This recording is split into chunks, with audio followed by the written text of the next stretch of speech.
Welcome to the Underground, the Steel City Underground, the black and gold standard for Pittsburgh Steelers coverage. Now, here are your hosts, Brian E. Roach and Zach Metkler. Hey, everybody. Welcome to another edition of the Steel City Underground podcast. I am going to be one half of the podcast team today, as I'm going to be joined by SCU contributor Zach Metkler. Zach, welcome back aboard the podcast.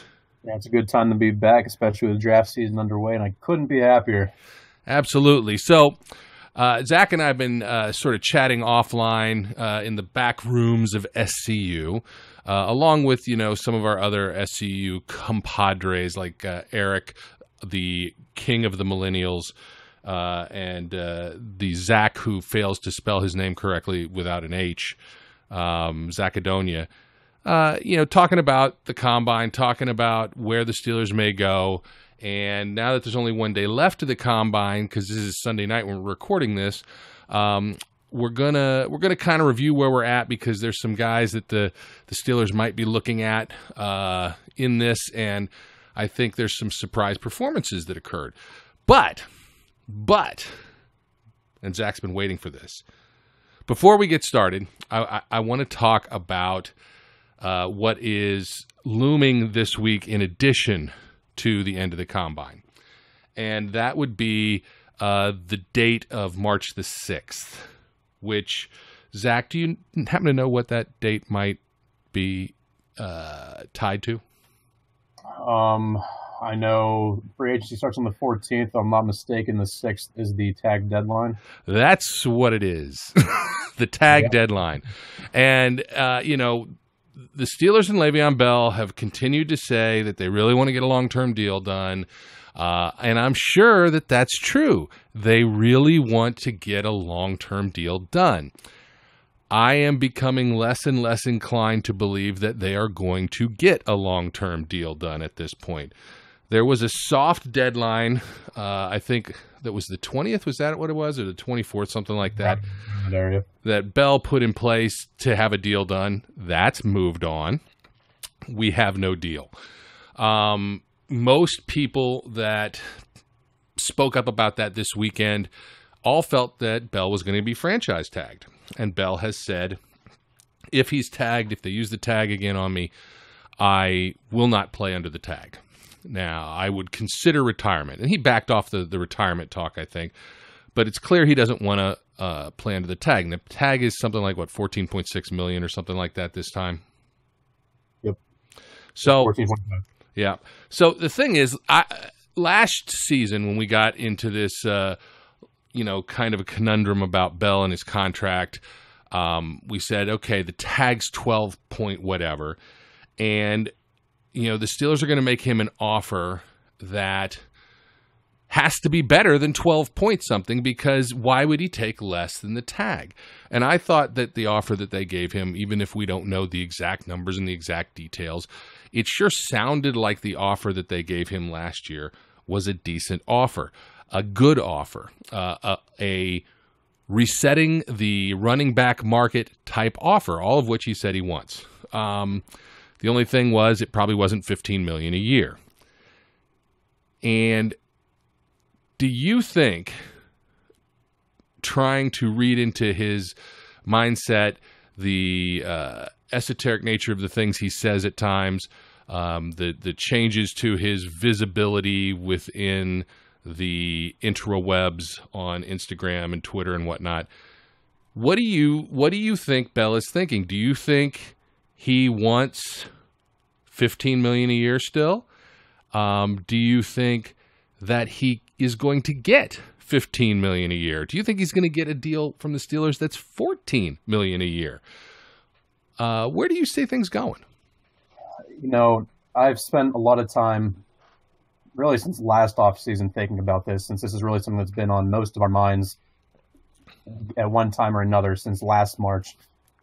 I go back and forth. I get where he's coming from. If I were in his position, he knows what he's worth. And truth be told, I don't know how many people agree with it. I think he is worth 15. What he brings to an offense, whether it's the Steelers or otherwise, he's proven his worth in the league. Do I see him getting that? No. I think the Steelers know. I think a lot of fans like to think that the Steelers just don't know what they're doing. I've never understood that notion. I think Kevin Colbert and ownership has proven time and time again that they have their heads on straight for the most part. So I think they know that he's not going to get his $15 million. I think they've had talks. There was a couple weeks ago when they were saying about how they've had conversations. And I think they've come to more of a middle ground and understanding of what each person is looking for, what each group's looking for. And I think Bell has to be in the mindset that even though he wants this $15 million, give or take, I think he knows deep down he's probably not going to get that. And I don't think that's even just with the Steelers. I don't think there's many teams in the league that, one, would be interested to him to go and sign with, and two, that would also be willing to give him that money. Because I think, a lot of players in today's league want to go where the money is. But I think that's only within reason. I don't see Bell wanting to go to a team that has no chance of being a contender. And right now, a lot of the contending teams aren't in a place where they're willing to dole out $15 million a year to a running back who is either, another failed drug test away from being out of the league, has had injury history. But when he's on the field, he's a difference maker. I don't think there's many teams that are going to be willing to put that money out, the Steelers included, especially with a lot of pending free agents in the coming seasons with, guys like Bud Dupree with a big decision coming up. Artie Burns is going to have a big decision coming up the next couple of years. There's guys that need to be re-signed on the other side of the ball. The Steelers know that. And Le'Veon Bell has to know that. And I truthfully believe he wants to stay in Pittsburgh. But I don't think it's all about the money to him, but I think at the same time he's just trying to look out for himself. I don't blame him. Players want the money. Players want to have guaranteed money, which is, always a shaky part of the way the Steelers do their business dealings. So I think Bell knows what he wants. The Steelers know what they want, and I'm hoping they can find some middle ground. I know I've said a couple times in the back rooms that I don't care as much anymore because I get tired of the back and forth narratives over and over and over again. I want to see it just be done with, whether it's a franchise tag again, whether it's a long-term deal that's really nice for both sides. It's team friendly, but also gives Bell something that he wants. I'm hoping it comes down to a long-term deal because I think when you have another franchise tag on there, you push it back even further to get a long-term deal done. The window, if what his prime is left, is dwindling, whether we like to admit it or not, unless he turns into some Tom Brady-esque freak where he's playing in his mid-30s at a high level.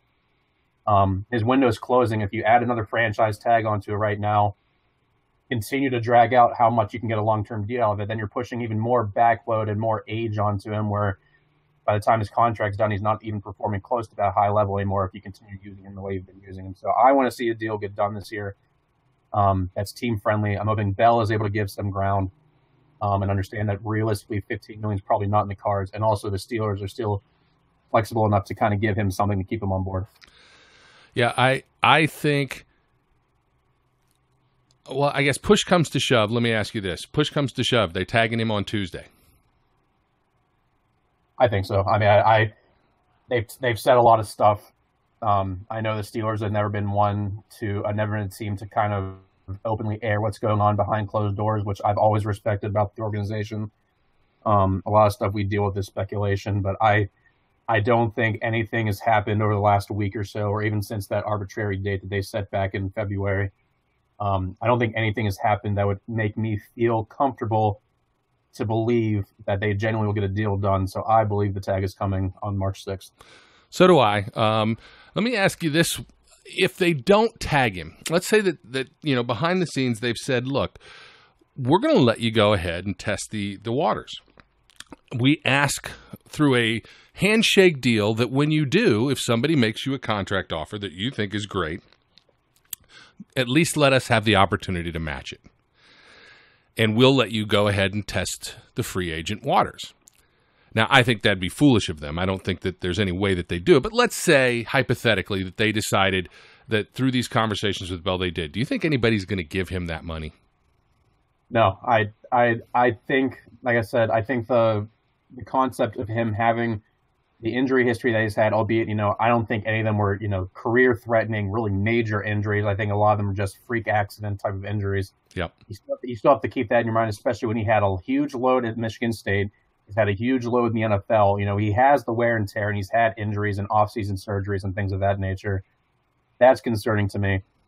I think the drug and off the field issues that happened earlier on in his career, I think those are kind of in the rear view. But that's still something you have to keep in mind, is the fact that, this offseason, he gets caught with one bad drug test. That's a lot of time for him to be off the field, a season long, if not longer, type of suspension. So if I'm any team in the league, no matter how desperate they are for running back help, an additional receiving threat, or just an overall playmaker that can help your team be better, I don't think there's any teams that are going to be willing to give him that type of cash at this point. Yeah, I would agree with that too. And I mean, the other thing is, I don't believe Bell was as good last year as he was the year before. I think there was a drop-off in performance, and part of that is due to the number of touches and the amount of abuse he takes, the amount of miles on his frame. But last year, it was clear the explosiveness wasn't exactly the same. He didn't break off nearly as many long runs. He had some consistent runs where it felt like you could pretty much count on him for the most part to get 5, 6, 7 yards per carry, but there weren't those big breakaways. I think he only had three carries of over 20 yards for the entire season. Yep. But more concerning to me was that he wasn't making the first guy miss in a lot of those dump-off situations. When Ben would dump him the ball, it was dump, hit, down. And part of that, of course, is people are adjusting to him. But I wonder if some of his elusiveness has already started to dwindle. He's still an elite level back, don't get me wrong. But I would be hard-pressed if I'm the Steelers to make him the same offer right now that I made him a year ago, because I don't know that his productivity was better overall when you look at it analytically than it was the year before. I just don't know. My gut tells me for sure they're going to tag him because they're going to protect themselves, and that gives them more time to work something out. Clearly, if they don't work something out, this is his last year in Pittsburgh, because they're not going to do it again. Even though I think in theory they could tag him again and have a 20% increase go on that again, but they're not going to do that. So it'll be interesting to see what happens down the line. I think he plays in Pittsburgh this year, or he doesn't play anywhere. But we'll see. We'll see what happens. I think we have about 10 days where we'll really have some idea of whether it's going to be quick and over with, or whether this is going to be another thing that drags on and maybe he's not in camp and the whole rigmarole like it was before. Yeah, I think that's pretty fair to say. 'Cause, I mean, without anything happening, I do think the tag comes. I think that's pretty much a given. That's what I'm personally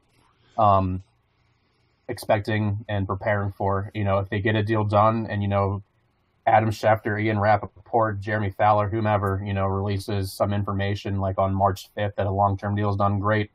But I'm not holding my breath. I agree with the productivity. He's still, in my opinion, one of the things that makes the offense what it is. And there's no denying that. Like you said, he's still an elite level back no matter what you look at with his game. But there were things this year that I don't know if it was wear and tear. I don't know if it was teams adjusting to him. I don't know if it was just natural game flow and just, he wasn't able to get it done. But, there were a lot of games where a lot of his carries were just going for 1, 2, 3 max yards, if even that. He's getting met quickly. So it was concerning. I'm not overly concerned in the grand scheme because I still think right now he's in the middle of his prime.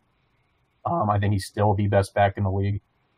But you have to look at a lot of the analytical things, like you said, and I think that's going to weigh into a lot of what the Steelers are comfortable offering him, especially when it comes to guaranteed money too at that.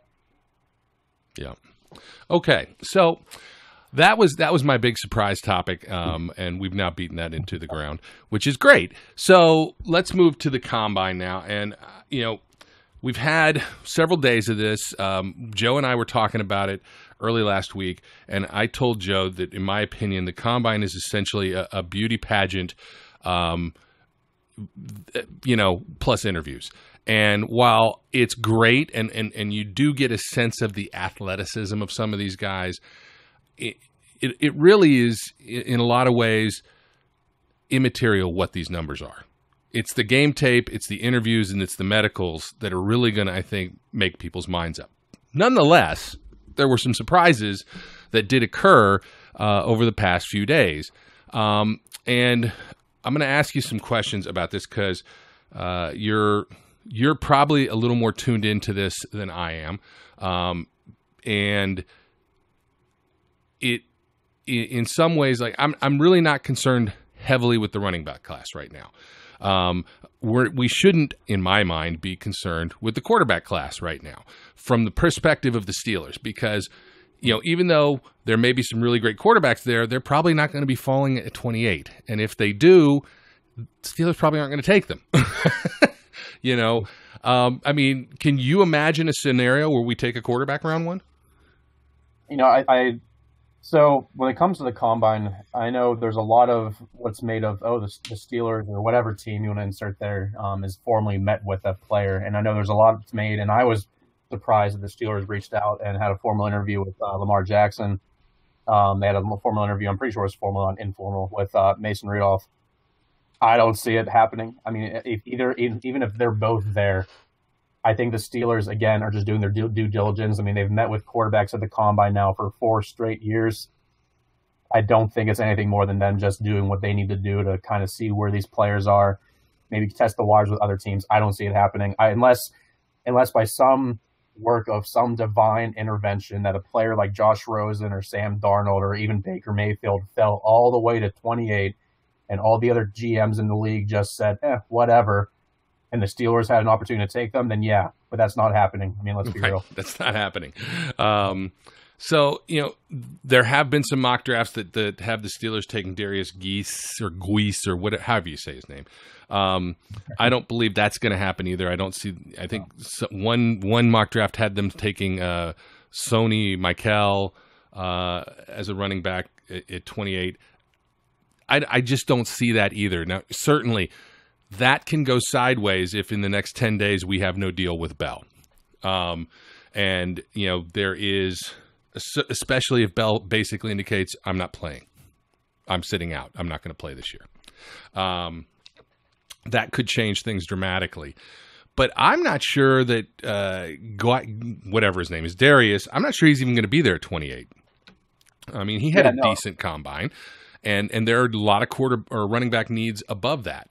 So I'd be surprised if he's there. And I still think, given where they are, they still have more pressing needs on defense than they do, even if Bell is a question mark. Yeah, I think teams around the league too. Like you look at last year, the Saints and the Chiefs were both able to find very, very, very good running backs. Rookie of the year with Alvin Kamara and Kareem Hunt with the Chiefs, who really was up there for most of the season. And they found them in the middle rounds.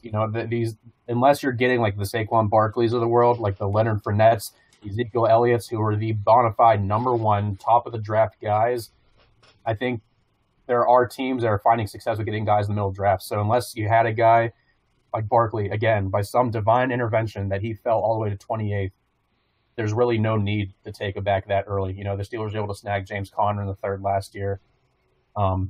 So I don't see that being a feasible option. There are a lot of other needs that the Steelers need to address that aren't running back, unless, like you said, something were to happen with Bell, and then maybe running back became a little more pressing in the early rounds. But I still don't see the first round being that need. Yeah. All right. So there were some groups that could potentially be targets of the Steelers. And tomorrow is, I guess, what the corners and the defensive backs, safeties and corners will go tomorrow. But I want to start. Let's look at the tight ends, and while I certainly don't expect them to target a tight end in the beginning of the draft, in the first round, probably not in the second round, it's conceivable they could do something, 3rd round and on. What stood out to you? Were there any surprises that you thought came out of that group? Yeah, I mean, it shouldn't have been a surprise to me, but Mike Gesicki, I didn't expect him to, run as quickly as he did. When I've watched him play, because I tried to watch as much Penn State as I could last year, really to catch Barkley and Gesicki, I really didn't think that he was going to test as well as he did. I mean, when you think of the guy being 6'5" and a half, he has an 82, I think it was an 82-inch wingspan, and then a 40 2-inch vertical on top of that. That's absolutely incredible to me. I did not expect him to test as well as he did in that area. The 22 reps on the bench press, I know that stood out to you as well as stood out to me. I didn't think he was going to put up that much, especially because, like I mentioned too in the back rooms, I was worried about his play strength. I think it's always been kind of a question. So seeing him put up 22 reps on the bench press was really kind of a nice thing for me to see, to kind of gauge where he was. But I didn't expect him to kind of test as well as he did there. And then Dallas Goedert, who's kind of a small school guy, which I've been on record of always being appreciative of small college prospects coming into the draft. It really wasn't his testing that stood out to me, but just his measurables whenever he was weighing in. The guy has hands the size of dinner plates. His wingspan is incredible. Those are things that are going to lend him very well when he gets into the league. I've heard a lot of comparisons to players like Zach Ertz and Travis Kelce with him. So seeing him kind of go through the drills, being really efficient with everything he was doing, was really kind of nice for me to see. Yeah, I had been mocking Gesicki to the Steelers in third round, potentially. I think that's out the window at this point. He was in the top 10 in every single drill. He had what I think, as far as any one position group, the guy in my mind who benefited himself the most was Mike Gesicki. He just had a heck of a combine. And I think it was so good that unless there are some really glaring red flags or people go back and look at his tape and really become underwhelmed looking at his game tape, he's not going to be around in the third round. He may not even be around when the Steelers draft in the second round. I think he pushed his stock heavily, and unless his pro day really stinks or something else flies up, I think his stock really rose in this combine process. But outside of that, I actually liked there's a couple other guys that I was looking at. One was Will, I can't say his name either, DeCilly, I think, the guy from Washington, who I think is a converted D lineman or something like that, or D end, turned tight end. And I know the Steelers met with a couple of guys, and I think that where they may look, because with Vance McDonald in tow, unless they really decide that they're not going to keep him, and I don't think that's the way they're leaning based on the things that Kevin Colbert has been saying, what I think they need is a blocking tight end, because they're going to lose Chris Hubbard. I think we all agree Chris Hubbard is going to get his chance to start someplace, and he's going to be offered starters money in the free agent market, and the Steelers are not going to be able to match that to keep him as a swing tackle. Which means that the guy that they had been bringing in their heavy packages to be a blocker at the tight end position is going to be gone. And as much as we like Jesse James, as much as we like Vance McDonald, and even Xavier Grimble, those guys are not Matt Spaeth type blockers. Would you agree? Oh, 100%. 100%. I think that's why they partly brought back David Johnson in 2016. Was mainly because of the fact that they wanted to have that blocking tight end presence even when Hubbard was still there, because having a guy that can be a passing threat if you need him to be, but also is a very good inline blocker, it's invaluable for an offense, especially one that likes to run the ball as often as Pittsburgh does. Yeah. So, I think I like the idea of DeCilly. He seems, I don't think he overperformed in any way, shape, or form. But he had a decent 3-cone drill. He had a decent 60-yard shuffle, so he showed some athleticism. 4.87 in the 40 is not going to blow anybody's socks off, but it's also not terrible. But then you get to a guy like this who you would expect to be a little stronger, and he only puts up 15 reps in the bench. So there's definitely some question marks there, but I think that doesn't necessarily mean he can't block. It's just a little surprising. You'd expect a little more oomph there. At least I did in my head. But I think there's a potential in the later rounds that the Steelers could look at a tight end. Don't you think? I think they'll definitely look and see what's there. I think in my mind right now, unless something happens or like another wide receiver prospect falls, which we saw last year with Juju Smith-Schuster. I think the first 2 rounds are going to be pretty dedicated to defense again and kind of trying to continue to fortify that side of the ball. with those 4 picks in the 5th and 7th round combined, I think they'd be really beneficial for them to kind of look and see what's there tight end wise, because there's no guarantee that Jesse James is going to be a long-term answer. This very well, he could be gone after his contract expires. I don't know that's going to happen. He still has 2 years left, I believe, or 1 year left. Yeah. So, there's no guarantee he's going to be here beyond then. Xavier Grimble is still kind of working contract to contract, trying to see if he's going to be a piece of this offense at all in the future. So adding a tight end at some point, whether it be a guy who's a vertical threat or a guy who's really a good inline traditional Y tight end, I think it's beneficial for them to take at least a look and see what they got.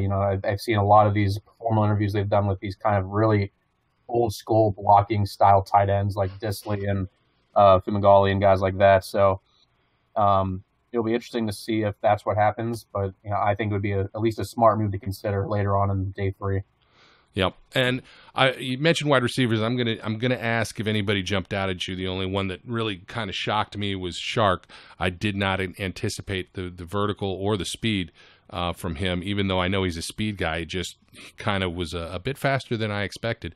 But did anybody else really stand out? Because wide receiver class is always kind of good, but again, I think this is maybe a bit of an underwhelming wide receiver class, not necessarily as deep as it has been, but they're still decent guys, and if they're going to, unless a massive talent drops in their lap like Juju, as you said, I don't think they're picking a wide receiver before the 5th round probably. Yeah, so I know Auden Tate's a guy that has really kind of caught my attention during a lot of the pre-draft interviews and film sessions and things I've heard along that lines. But his size was always really interesting to me. I thought he was a really big receiver that could really be a nice vertical threat potentially. But when he only ran a 4.68 on the 40, it's not terrible, especially for a guy who's 6'5", 225. He's not a small scat type of player. He's going to be a big vertical, throw it up in the air in the red zone, kind of come down with the type of player. But I really thought his vertical was only 31. His broad jump was 112. These aren't terrible, but especially when he has the size he is. But I wanted to see a little bit more from him because he's a guy that I really thought could be, a nice addition to the Steelers at some point because he's just a big player. It's kind of like the hype that Kelvin Benjamin got a couple years back whenever he was coming in. He was just a big dude. Also, Florida State guy, so I thought maybe that could be a thing, but he didn't really test as well as I expected him to. So that kind of stood out to me a little bit. Like you said, Shark, I didn't think that he was going to test nearly as well as he did. He's been on a lot of radars because I've seen him. I wasn't as high on him earlier on, but definitely after he blew me out, I'm going to have to go back and see a little bit more of the tape with him because I did not expect him to test nearly as phenomenally as he did in any facet, really. Yeah, Auden Tate was on my radar too, and again, it's for the same reason. It's the size and the height. I look at him, and I don't look at him as like a Martavis kind of guy. He's not going to be a field stretcher, obviously, with that 40 that he ran, but as a red zone threat where, I think, most of his touchdown production in college, that's what he was. He was a red zone guy. They were red zone touchdowns. It's just that big body down there, and I kind of, in my head, had him compared to, now I can't remember, and I should because I loved him when he was a Steeler, and he went to the Panthers. Jericho, as that kind, but maybe not even quite as fast as Jericho Cotchery after seeing that. But I'm kind of now off the Auden Tate bandwagon because even if he's there when they pick late, and I'm not sure he will because size still matters, and people are gonna look at him and go, wow, maybe we can do something with him. But the other guy that I liked was Jaleel Scott from New Mexico State, 6'5", he's like 215. He ran faster than Tate did. It's still not blazing, like 4.56 or something like that. And again, both these guys they're projected all over the place. I mean, I've seen boards where Auden Tate's in the first round. I don't see that happening. And for the most part, Scott, I think, is right around 4.5. And so, if he's down there in the 5th round and we've covered the bases that we need to cover defensively, I might look at somebody like Jaleel Scott in the 5th round. No, he's a guy that I think, why not? At that point in the draft, in my mind, when you get to 5th round, 6th round, 7th round, those are guys that have some trait that you like, whether it's their height, something they've done on tape that you really think you could bring out to them and have some sort of role with your team. They're falling to that far for a reason. They're not the elite prospects you see going day one, even the ones that fall on day two for various reasons, whether it's medical or off the field problems. The guys that are going in the 5th round, that's like the Steelers taking Brian Allen last year. Yep. Right in the 5th round. He's a guy that was inexperienced, but he has unreal length, unreal measurables, unreal everything that you would want in a cornerback. He just doesn't have it all together yet. So that's the type of guy, Jaleel Scott, you're not, it's rare you see a receiver be 6'5" and still be able to be a fully functioning, not just, baby giraffe running down the field type receiver. Right. So I think in the 5th round, that's perfect value for him. Right now, I have him as my 18th receiver in this class. I don't think he really did anything this week to kind of make me want to move him up or even move him down. I think he's going to pretty much stay steady right there unless something jumps off the tape when I go back and look at him. But he's a perfect day 3 candidate for a guy you take a flyer on. If he can come in and potentially help your offense out. And the worst thing that happens is he doesn't. And then you only wasted a 5th round or 6th rounder on him. So it's not like you really gave up a lot to bring him on. Yep. All right. So let's jump over, leave the offensive guys behind, and talk about defense. We'll start with the line. There's a couple guys that stuck out to me, even though defensive line is not a position of desperate need for the Steelers. It wouldn't be bad to find a solid backup if there's a guy that is good value. And you and I have talked about this because one of my big concerns is that where we're drafting at 28, in the first round, we may have to go safety because that may be where value is. It may not be possible to pull an inside linebacker at 28, especially after the way certain guys performed, and we'll talk about those guys in a little bit. But that means we may have to go safety, and if we go safety there, then what are we drafting in the 2nd round? Because maybe there isn't a safety that's value there. Is there a D lineman that maybe we could take, or an edge guy even? When you look at the group of D linemen, what were there surprises there? What stood out to you? Who do you think could be around? Not necessarily in the 1st round, because I still think that's unlikely, but later in the draft that the Steelers might be willing to target or should look at. So I know I saw they met in a formal interview with Harrison Phillips, which kind of caught me by surprise because he never really jumped off to me as a guy that the Steelers would necessarily be interested in. I have him as my number 6 defensive lineman in this year's class, but what stood out to me with him is 42 reps on the bench is no joke for any player. No. and also seeing it being a player who has a day 2 grade. He's a guy right now that I don't really know where he feels because it's hard because I don't think he really has the traditional build. In my mind, I know a lot of people have seen this. I've seen this online. Heard the analysts talk about it with him. He looks like a guard. When I was watching him on tape a lot of times, I felt like I was watching David DeCastro, which, 2 different positions, but the same grit was there. And for me, I like a defensive lineman that has that mean streak, that has that grittiness. I looked it up. He was a wrestler in high school, I'm pretty sure. So he has that kind of low core balance where he really just wants to take the other guy out. And for me, for a defensive lineman, that's impressive. Plus, he's thick. He's low. He's built well. He's not a sloppily built defensive lineman. I think you could potentially put him in a different couple areas across the line because even though right now the defensive line for the Steelers is not an area where I'm like they need to get a guy, they like to rotate. They want to extend Stephon Tuitt and Cam Hayward as much as they can with their playing careers, and that's not playing them 99% of the snaps, even though they've shown they can do it. I want another guy. Tyson Alualu was a nice addition, but I want a guy that's going to be a young guy come in there, maybe down the road be the eventual replacement for Cam Hayward when that time comes. Because newsflash, unfortunately, that's going to come. I know a lot of people don't want to think about that, but that's down the road, hopefully. Yep, down the road, hopefully. But yes, yeah, and don't bring me down. I can't. Cam's my guy. I can't. You can't be. No, Cam's going to play forever. He's a Highlander. There can be only one, and his name is Cam Hayward. So I think he was Harrison Phillips was a really guy that stood out to me. That one because the Steelers had a formal interview with him, which obviously I'm not taking a whole lot of value in right now, but it's still it jumped off to me. And then anytime a player of any position throws up 42 reps on the bench press, I'm going to take notice because that's just unhuman strength. Yeah, that's crazy, and it does bring notice. My worry with Phillips is, and because I haven't watched any tape on him, I haven't watched game film, but in reading about him, there's a lot of concern. You mentioned balance, but there's a lot of balance concerns with him. He apparently he ends up on the ground a lot, and while that grittiness is great, that is a little worrisome for a guy who's 6'4".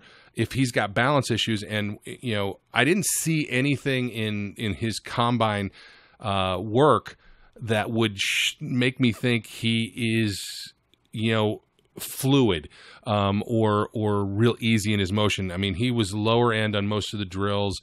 I don't think I saw his 6 cone, but I think I saw his shuffle and his 3. I can't remember for sure.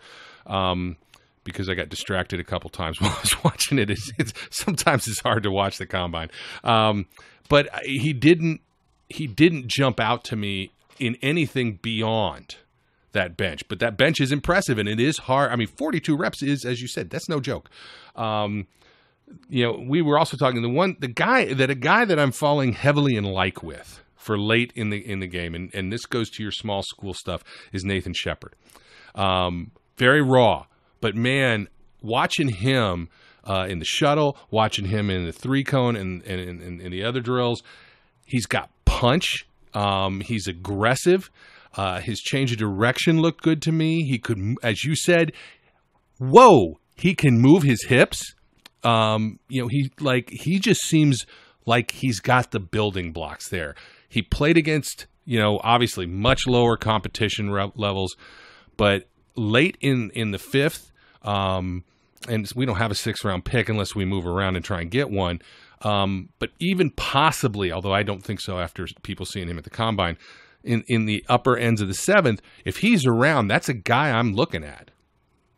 Oh, without a doubt. When I saw him going through the back drills and the way he was flipping his hips, that was the biggest thing for me. That was an issue with Harrison Phillips, that he kind of has that issue. And when you watch the tape, he doesn't really consistently do that. When he tries to, that's when he ends up on the ground. But Nathan Shepard consistently, I admittedly not watched as much tape on him as I have other defensive line prospects, but from what I've seen and what he showed me during the combine today, he realistically was just on top of everything when it came to his hand punching, which that's what made, J.J. Watt such a desirable prospect for the Steelers. That's what made Javon Hargrave such a desirable prospect for the Steelers.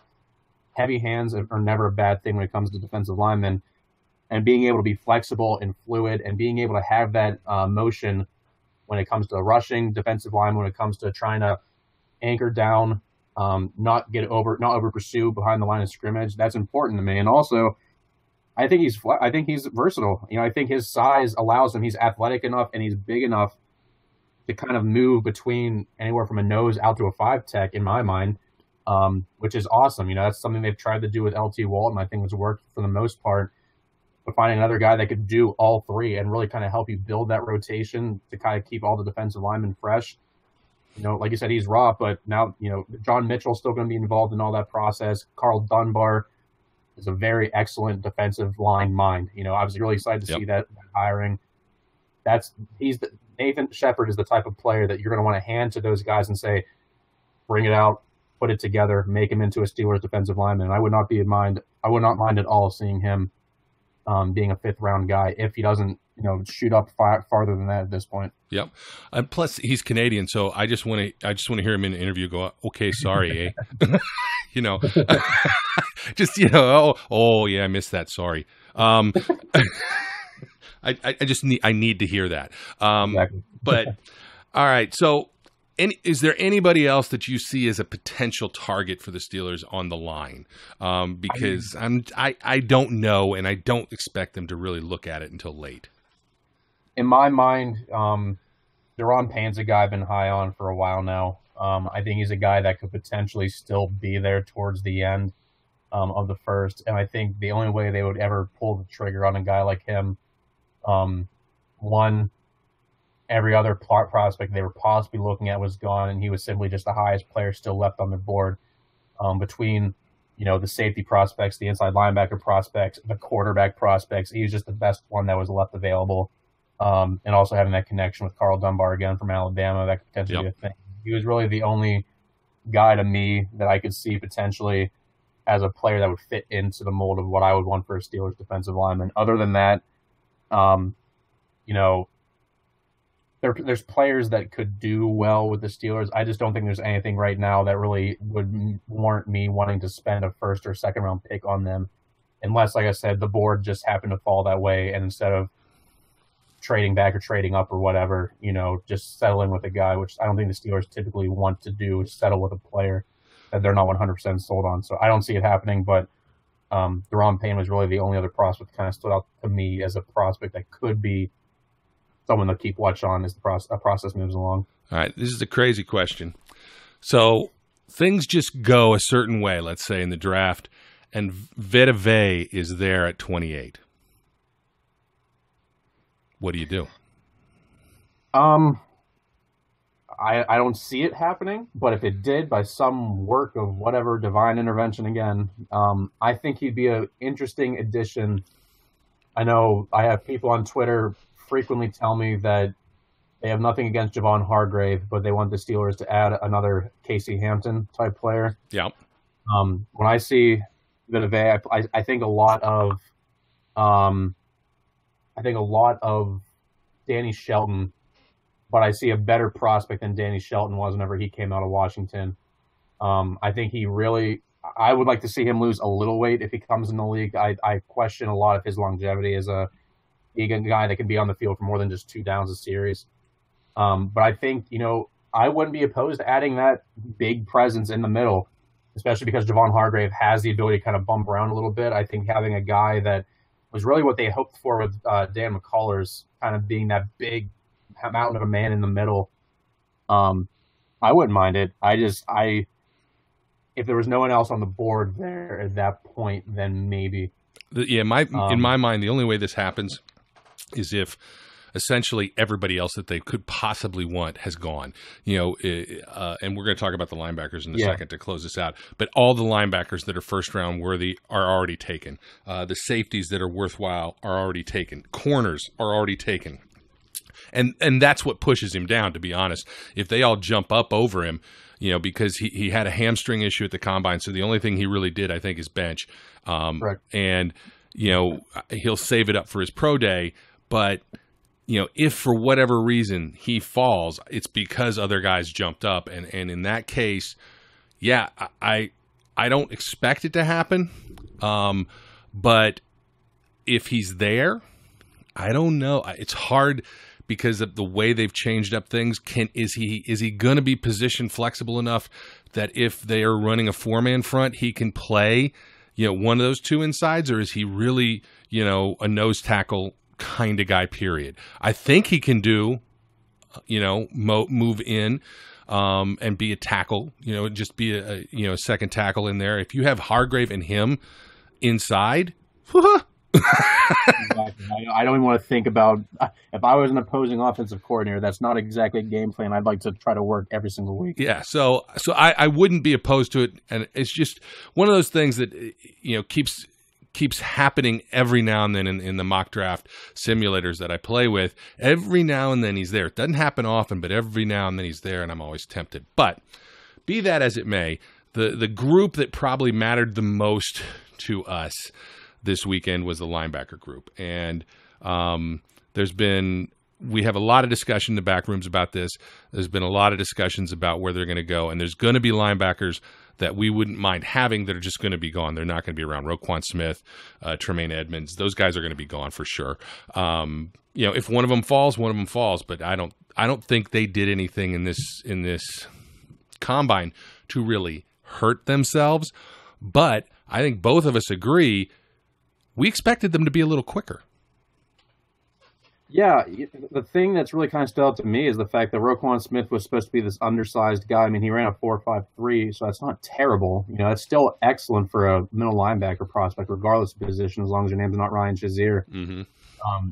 But I expected him to do better because his penchant in the league is going to be a small, quick, guy who can stretch the field. And 4.53 will get that done. But in my mind, I was expecting high 4.4s.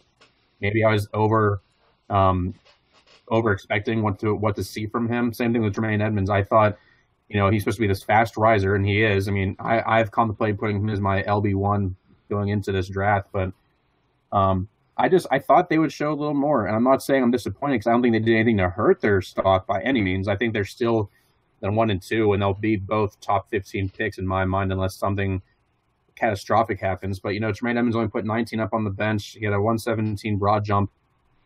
And again, a 4.5 4.40 is not bad by any means. In my mind, maybe again, I was just overzealous of what I thought they could potentially do with the 40. I thought both of them would potentially dip down into like the 4.8, 4.9 range, or at least the lower 4.5s. But I certainly think at this point they're more than off the board when the Steelers are up there. If they're not, then there's a lot of GMs that need to kind of look themselves in the mirror and question why they're in the positions they are. Yeah, it's interesting because what struck me afterwards, because they talked a lot about Shazier in the combine today. Shazier was on the phone with the NFL Network. They dedicated the linebacker work to him.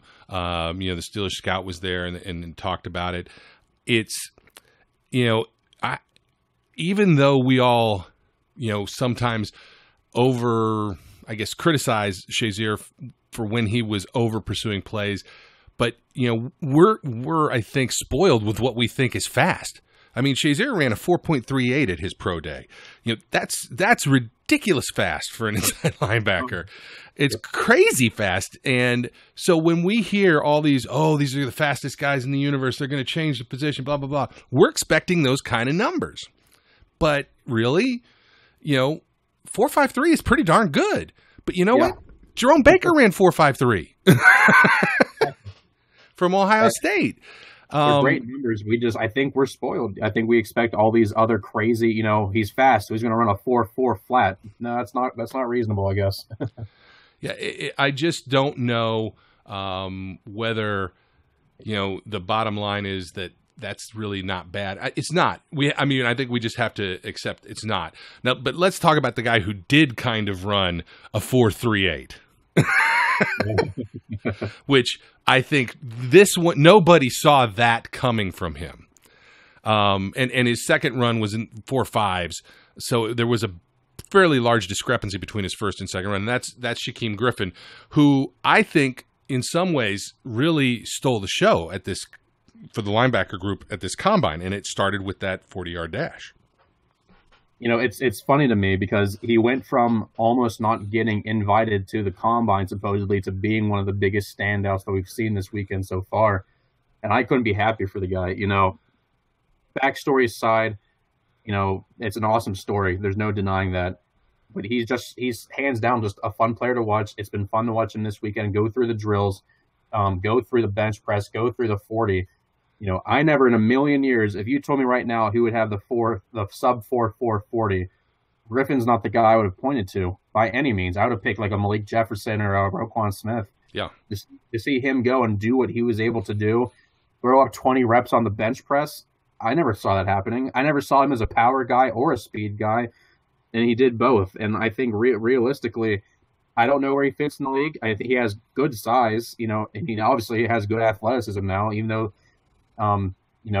he has the versatility to either be a safety, to be a linebacker, to be an edge guy. It's going to be interesting to see where he fits in the league, but boy, has it just been fun to watch him. I mean, absolutely.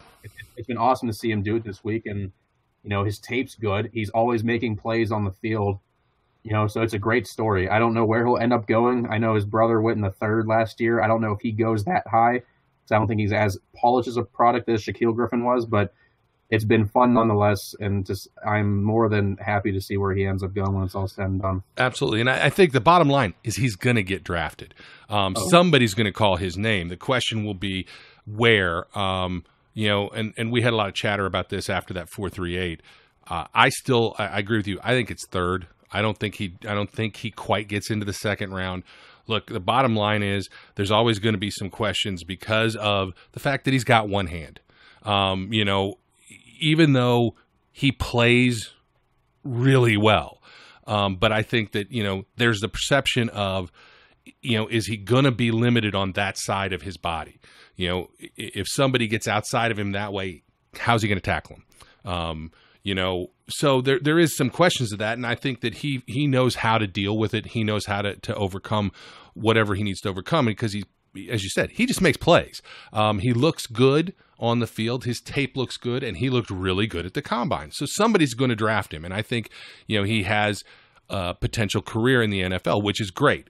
I don't expect that team to be the Steelers, but not necessarily because they wouldn't be interested. I just don't think he's going to be around when we're drafting we'd overdraft him if we picked him in the second, in my view, and I'm not sure he's going to be there in the third. So, I think he's going someplace. I just don't think it's Pittsburgh. And I'm not 100% sure he fits what we want to do. Like you said, he's light, 234, I think. And so the question becomes, is he an inside linebacker? Is way too light in my mind to be playing outside, at least, in a 3-4 or 4-3. But, is he a hybrid guy? Is he a Jabril Peppers kind, or not Jabril Peppers? What is it? Is that, no, who's the guy from Michigan that I can't say his name? Oh, you're thinking Jabril Peppers. Yeah, correct. It is Jabril Peppers. Maybe I just don't want to say his name because he's from that stupid school. But, is he that kind of guy? He feels very hybrid-y to me. I just don't know. I don't know whether that's going to fit. The other guys that we saw, I was not blown away by what Malik Jefferson did, but at the same time, I think he was about where I expected him to be. A little slower than I expected, just like Tremaine Edmonds, just like Roquan Smith. Rashaan Evans didn't run the 40, but he did most of the other drills, and I thought he looked really good in those drills. And that's a guy who's been mocked to the Steelers very often, and who I think is one of the two linebackers likely to be there when we pick at 28. And we'll get to the other guy in a second. So what did you see in the sense? I mean, I think Malik Jefferson would be there too, but again, I think he's a second-round guy. I still don't think he's a first-round pick. What do you see from Jefferson and Evans? Yeah, so I don't think Jefferson's a first-round guy. I know earlier on in the process, I was really higher on him than I probably should have been. I think he has a lot still to kind of develop in his game. I was surprised. I didn't expect him to put up 27 reps on the bench press. I thought that was a really good number for him because I never seen him as a power guy. I've always seen him as kind of like the athlete who's just the center fielder of the second level, kind of making plays all over. So to see him put up 27 reps was good for me. I don't know how much of that translates to actual game strength, but it's still nice. But I see him as more of a day 2 prospect, and truth be told, I think he goes early on day 2, like early in the second round. I don't think he lands down deep into the second round. So I think if the Steelers really want to pull the plug on somebody, it's going to be like a Rashaan Evans if he's still there. Because he didn't blow me away with his combine. I'm anxious to see what he does on the 40 at Alabama's Pro Day. But he didn't do anything to hurt his stock either. I thought he had kind of he did what he needed to do. He came in. We kind of know what he is. We know he's a very cerebral player. He has the ability to stretch the field. He's a hard-nosed, downhill tackler. I think he holds his own in coverage. So for me, the combine did nothing to impact my opinion and grade and position on my big board with him. I think more so it's just I'm anxious to see. I'm always interested to see what players' 40-yard dashes are. I don't put a lot of investment into it, but with Evans, a guy that I think will realistically be very much in play when the Steelers are selecting at 28, 29, I think he is just a guy that's going to be there. I want to see him run just because I'm interested, just because that's something I like seeing. But like I said, he didn't do anything that really stood out to me as an excellent aspect of his combine or that really hurt him, honestly. I think he's right where he needed to be. Yeah, and I would agree. I think the guy that's going to be polarizing in the sense of Steelers Nation and where people expect him to be is the other guy in the top group of linebackers who we lovingly know as LVE, Leighton Vander Esch, who, look, I like him. I've always liked him. I think he's an interesting prospect. I just don't see him as a first-round pick. I still don't see him as a first-round pick, but he had a hell of a combine. There can be no doubt about it. The guy performed at the combine. He didn't look other than I think on the shuffle where I thought he was sliding a lot. I didn't like the movement there. It felt not smooth to me. But the other drills, the 3-cone, the 5, I can't remember how many cones the other one is. The 20-yard shuffle, the 3-cone, the 60-yard shuffle. He looked good in most of the drills. There was only one that really bothered me. He was okay, but I mean, he's 254, so that was a halfway decent speed, for him to run in his 40 at that weight, or 256. You had him ranked pretty high in your linebacker big board anyway. Did this combine change your view of him? My biggest issue with him, and I've said this in the back room, and it was earlier on in the process as well, is I was worried. I see him on the field. He's a very instinctive player. He's a heat-seeking missile when it comes to him tracking down where the ball is. He covers ground very quickly for a guy his size. I wanted to see how well he tested. I wanted to see his fluidity because he's shown it on tape. I just want to see him in shirts and shorts, see what he could do. I was impressed with him. He's my LB4 right now. I'm half tempted. He's pulling in with Rashaan Evans. I think both of them are going to be guys that you see go very quickly off the board within each other. I think one player's there, he leaves. But when it comes to his 40, my target for him was 4.7. So him running a 4.65, in my eyes, is a success. He's a big guy. Like I said, he's not a guy that we put in the Roquan Smith, Tremaine Edmonds, and Malik Jefferson category when it comes to speed. He's a guy that I thought, he's not Josie Joel either. Shout out to Christina. Yeah. He's not that slow. But I was impressed with his speed. His 20 reps, it's nothing to write home about as a big middle linebacker, but I think at the same time, it still showed that he has some functional strength. What stood out to me was his vertical. I didn't expect him to, at all. A big guy like that shows me his explosion, getting almost a 40-inch, 39.5-inch vertical. That was impressive to me. And his shuttle, I thought that was going to be a big thing for me to see how he's able to kind of change direction, get back and forth, make the plays and change directions that you want to see, that we've become so accustomed to seeing with Ryan Shazier, where he's able to just cut on the dime, move up, and make the play. So for me, I wouldn't be upset to see him. I'm still back and forth. I have a fringe first-round grade on him right now just because I don't put him in the same category of linebacker right now as a Roquan Smith or Tremaine Edmonds. But at the same time, I don't see a way that if he's on the board at 20, 29, I don't see a way the Steelers don't take him, in my mind, assuming that, unless Rashaan Evans is still there and they're, more infatuated with him, unless another player just substantially fell. If he is the top player on their big board at that point in time, I think they sprint him to the podium and take him. I think in my mind, I already have visions of him playing alongside Vince Williams next year in the middle of that defense. I can see him very easily fitting in well. And potentially, maybe this is a bold statement, if he gets a starting job early on with the Steelers, which honestly, at this point, unless they add another body, there's really nobody stopping him from being a starter if he were to be on our defense right now as it stands. Yeah. I think he could very easily be in conversation for a defensive rookie of the year, just solely for the fact that he's shown the ability to be a tackling machine. He's impressed me more as I've gone back and looked more at the tape, what he can do in coverage. Maybe that's too hot of a take at this point in time, but I think his ability to make plays stood out to me more than anything. I think he has Steelers written all over him.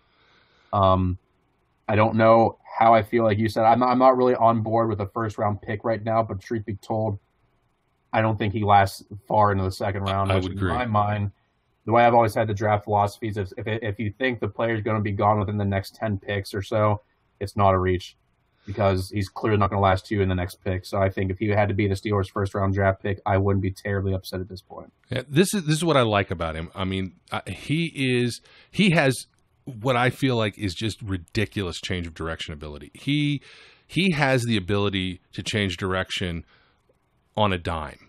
And that speaks to body control. It speaks to his explosiveness. It just in the tape that I have watched, and it's hard for me to watch that tape because I hate those fields.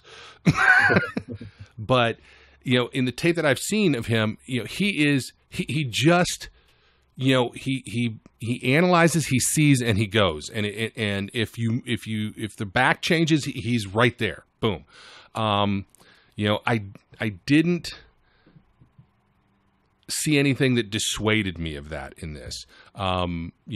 My concern and the reason that I'm hesitant is he really feels like a one-year wonder at a smaller school. And, while I will admit that, schools like this, like Boise State, aren't as small as they once were, right? I mean, they've got a lot more attention. That the quality of player is at not necessarily the same level, but it's at a high enough level that you don't really question the level of competition that he's playing against, really, to the same extent that you would like with Shepherd. But it's 1 year of really solid tape, and that's kind of it. And that always makes me a little hesitant and a little nervous to say that that's a first-round guy, especially if your last name's not Watt and you already have DNA proven in the league. Exactly. I think that's more than fair, too. We've seen guys come in the league with 1 year experience and flourish. We've seen guys come in the league with 1 year experience and they're out of the league in 2 years. Yeah, I mean, I wouldn't hate him. I'm not going to hate him as the pick at 28 if that's the guy, especially if Evans is off the board, which is very feasible. I mean, Edmonds, Evans, who else am I forgetting? Oh, Smith. Edmonds and Smith, or Roquan Smith and Tremaine Edmonds, they're going to be long gone. So it's certainly within the realm of possibility that Evans goes, or Van Der Esch at this point. I mean, he could go well before 28 based on the hype that he's getting. And if he continues, if he had great meetings with people, if they like him, and they like his personality, they like what they heard in those interview processes, he could be long gone before the Steelers come, because there's enough teams that have a need at linebacker in front of us to see that that's a possibility. But, if he's there and everybody else is gone, I have no argument with the pick, especially if there's not a safety that's going to be, just an unreal value there. But if there's choices, I don't know. That makes it much more difficult. So if push comes to shove, Evans and Van Der Esch are both on the board, and Ronnie Harrison's there. Where are you going? Personally, I'm going with Sean Evans. He's been a guy I've sort of been unquestionably loyal to when it comes to Steelers projections. I think when you watch his tape, he doesn't get caught with a lot of the nonsense you see, especially with the way teams are doing RPOs now. They're doing a lot of play action. Young linebackers have a tendency to just go with the flow of the play, and they get caught on an island, get exposed. Quarterback, no matter how good, if it's a Blake Bortles type quarterback, if it's Tom Brady, they take advantage over the middle. What I like about Rashaan Evans' game, he doesn't get caught in the nonsense. There's times where I've watched some game film of him. The play snapped, and he's just standing there, and he's just dead staring at the quarterback, not moving, not getting caught with the flow. And that really offsets what the offensive linemen have to do when they're trying to meet their mark and meet their point. They're expecting the linebacker to flow across and meet them so they can just wash them out of the play. Well, when Rashaan Evans isn't at that point, he can very easily dip under and blow up the play in the backfield. And for me, that's instincts that are so hard to coach and take years and years and years of development. I think if I'm looking for more of a surefire prospect right now, that I would want to come in. As much as I love Ronnie Harrison, I think he is a thumper. I think he's a guy that can come in and probably contribute really early on as a rookie with the Steelers. I just think Rashaan Evans is the guy that I would want to plug into the Steelers defense right now. He's a hard worker. He's scrappy. I think he's athletic enough to do everything that you want to do. And I think realistically, he's talented. He flies around. I think because of his cerebral approach to the game, he could be a leader for that defense at a really early age on in his career. And for me, that's something that I wouldn't want to pass up, no matter how good LVE could be. I just think Rashaan Evans is there for sure right now. I feel a lot more comfortable with him, which is why I still have him above LVE as my LV3 right now. In this, so far as the process has been going along. Yeah. Now, all right, let's take Evans out of the equation. Evans is gone, and it's just Harrison and Van Der Esch. Now what do you do?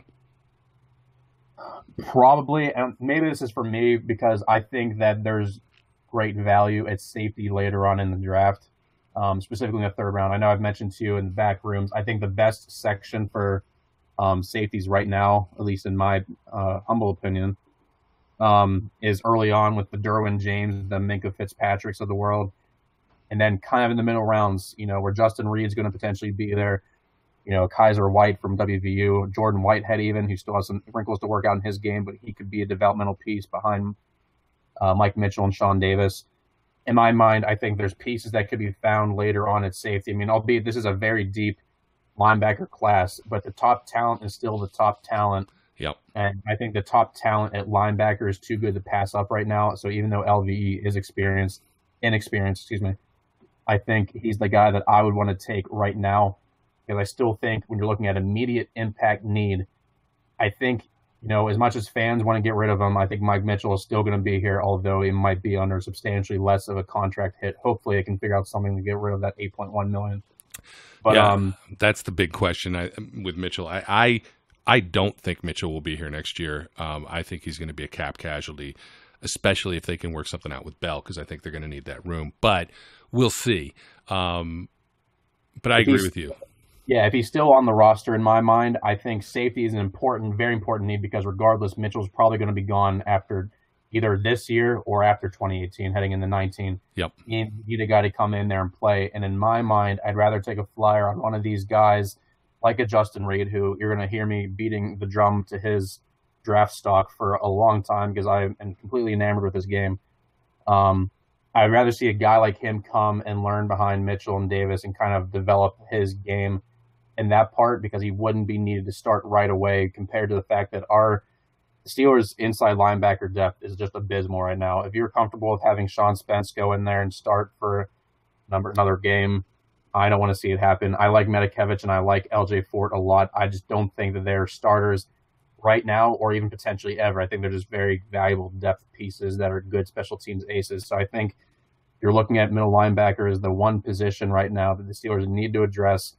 And for that reason, LVE would be my pick over Ronnie Davis because I think he can come in and make an immediate impact right now and hopefully develop his game and show that 1 year explosion wasn't just a one-time thing and he's not going to be turned into a solid prospect like I think he should.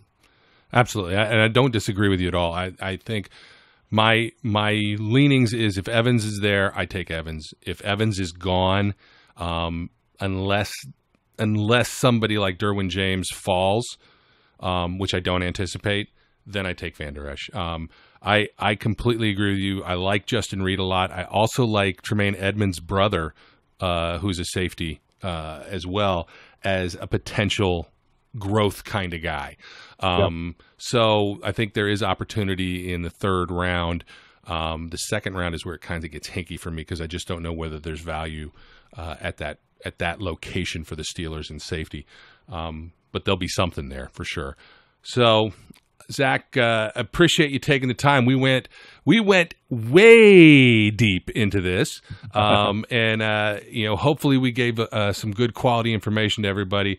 The combine wraps up tomorrow or Monday, as it may be. Which, if this gets posted, it may be today on Monday with the DBs and the safeties. So, as we've pointed a couple guys out, it's worth paying attention to what those guys do. In the meantime, Zach, thanks for joining me again on tonight's podcast. Anything you want to close with, my friend? Just know that if you know me, you know I love the draft. Personally, I like the draft more than the regular season. It's a little known fact about me. I love watching the Steelers play. I love watching football in general. But there's just something about the draft that just makes me want to actually pay attention to football a lot more than I already do. So if you want good content, be sure to follow through.